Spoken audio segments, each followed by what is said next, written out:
បាទជំរាបសួរដល់ពុកម៉ែបងប្អូនអរគ្នានៅថ្ងៃនេះខ្ញុំនឹងនិយាយអំពីតើតើនឹងស្រូវដែលមើលទៅឃើញល្អសំគួរដែរប៉ុន្តែទិន្នផលបែរជាមិនសូវបានច្រើនត្រឹមតែ5តោនអីចឹងទៅឬក៏លើសតិចតួចបាទអញ្ចឹងនៅក្នុងបទពិសោធន៍ផ្ទាល់នៅឆ្នាំនេះគឺខ្ញុំមើលឃើញពីបែបគឺទី1ស្រូវដុះដាលមករីកបែកគុំលូតលាស់ល្អក៏ប៉ុន្តែវាជួបនឹងបញ្ហាជំងឺដង្កាត់និងសត្វល្អិតបំផ្លាញរាយការគ្រប់គ្រងកម្ចាត់គឺបានល្អក៏ពិតមែនក៏ប៉ុន្តែវាមានការខូចទម្រង់ខ្លះៗអីជាដើមអញ្ចឹង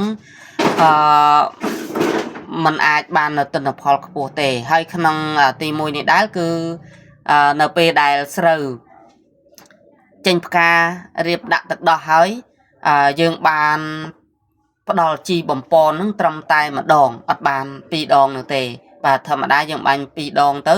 វានឹងជួយបង្កើនសមត្ថភាពបានមួយកម្រិតបាទទី2គឺតើទៅនឹងកតាពូជបាទកតាពូជនេះគឺមានសារៈសំខាន់ណាស់ពុកម៉ែបងប្អូនទោះបីតែយើងមើលឃើញថាការលូតលាស់ល្អដូចគ្នាក៏ដោយក៏ប៉ុន្តែនៅពេលដែលបានផលមកគឺមិនដូចពូជដែលគេបានសម្រិតសម្រាំងពូជដែលមានសុខភាពល្អពូជដែលថ្មីនោះទេបាទនេះគឺជាការមើលឃើញនិងការតាមដានរបស់ខ្ញុំនៅក្នុងឆ្នាំ2025នេះបាទអញ្ចឹងពុកម៉ែបងប្អូនមានមតិយោបល់ចម្ងល់យ៉ាងណាដែរឬក៏ការយល់ឃើញដូចម្ដេចដែរពីព្រោះនៅក្នុងការដែលយើងដាំដុះគឺថែទាំដូចគ្នាក៏ដោយក៏ប៉ុន្តែហេតុអ្វីបានជាទិន្នផលមិនដូចគ្នានោះពុកម៉ែបងប្អូនត្រូវតែត្រួតពិនិត្យអំពី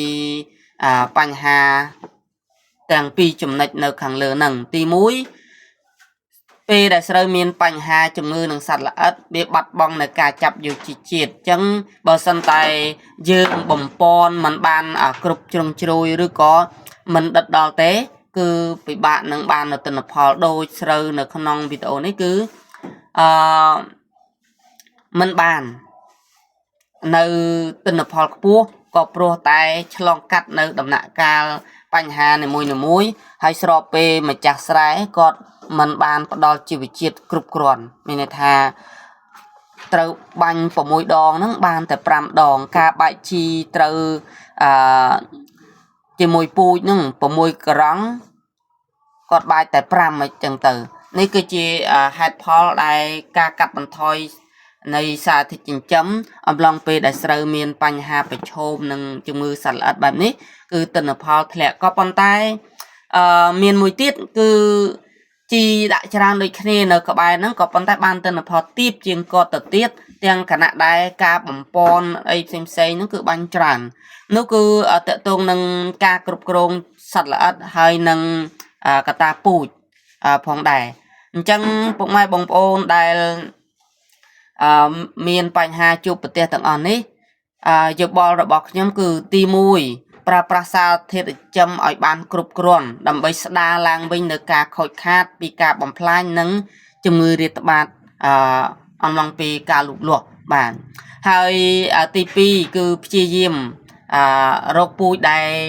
មានគុណភាពល្អមានសុខភាពល្អមកប្រើប្រាស់បាទ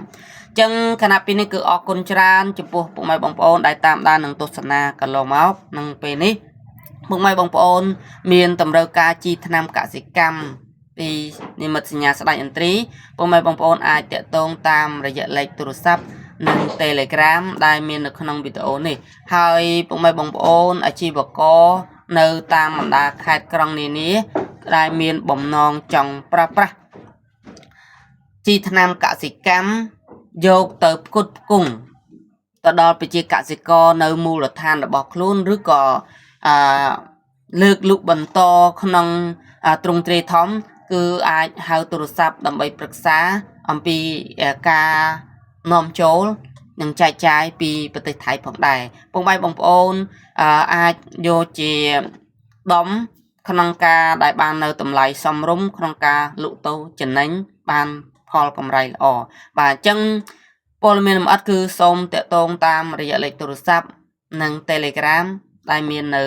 3ខ្សែនេះផងដែរអញ្ចឹងអរគុណជម្រាបលាជួបខ្ញុំនៅវីដេអូក្រោយៗទៀត